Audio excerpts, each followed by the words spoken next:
বরুণ বিশ্বাস খুনে এবার তার পরিবার বিচার চায়। বরুণ বিশ্বাসের ফাইলস কি এবার খুলতে চলেছে? কারণ ইতিমধ্যেই শুটিয়ার এই প্রতিবাদী শিক্ষকের অর্থাৎ মৃত প্রতিবাদী শিক্ষকের বাড়িতে সিআইডির তদন্তকারী আধিকারিকরা পৌঁছে যায়। বাড়ির লোকেদের সঙ্গে কথাও বলেছেন আধিকারিকরা। ঠিক কি খবর রয়েছে আরো জানবো আমাদের প্রতিনিধি সমীরণ পালের কাছ থেকে।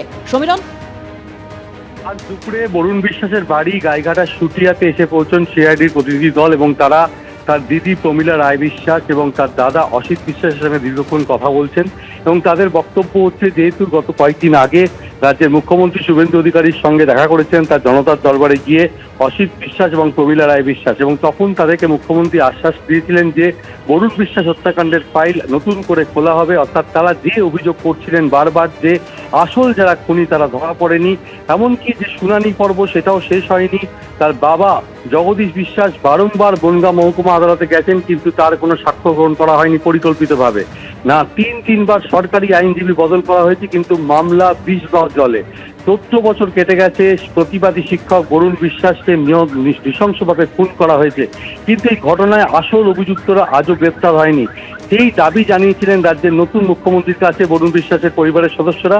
সেই মতো রাজ্য সরকার তৎপর হয়েছে। আজকে সিআইডি প্রতিনিধি দল দুপুরেই পৌঁছে যায় বরুণ বিশ্বাসের বাড়িতে শুটিয়াতে। তার দিদি এবং তার দাদার সঙ্গে দীর্ঘক্ষণ কথা বলেছেন এবং তাদের একটাই বক্তব্য যে আসল দোষীদেরকে গ্রেপ্তার করতে হবে, তদন্ত নতুন করে শুরু করতে হবে। অর্থাৎ রাজ্যে নতুন বিজেপি সরকার প্রতিষ্ঠিত হওয়ার পর একে একে চাঞ্চল্যকর হত্যাকাণ্ডের ফাইল খোলা হচ্ছে, তেমনি বরুণ বিশ্বাসের ফাইলও খোলা হবে। আর সেই মতোই আজকে সিআইডি আধিকারিকরা যান এবং তারা তদন্ত শুরু করেন। ধন্যবাদ সমীরণ। আমার খবর পেয়েছে, আমাদের ফোন করেছিলেন সিআইডি, ফোন করেছিলেন, আমাদের সঙ্গে কথা বললেন। হ্যাঁ, খুশি হব না, আমরা বিচার পেলে খুশি হব। কেস নিয়েছে সবই ঠিক আছে, কিন্তু আমরা শেষ পর্যন্ত চাই আমরা বিচারটা যেন আমরা পাই, সঠিক বিচার।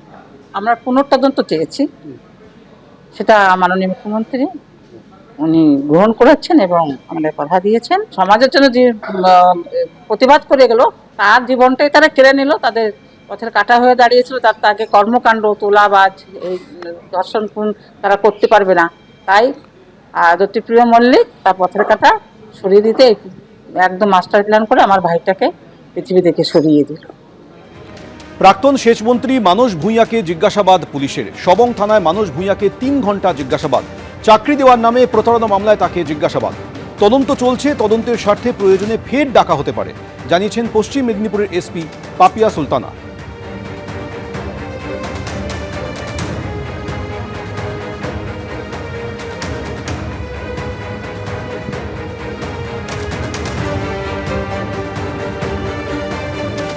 এবিপি আনন্দ, এগিয়ে থাকে, এগিয়ে রাখে।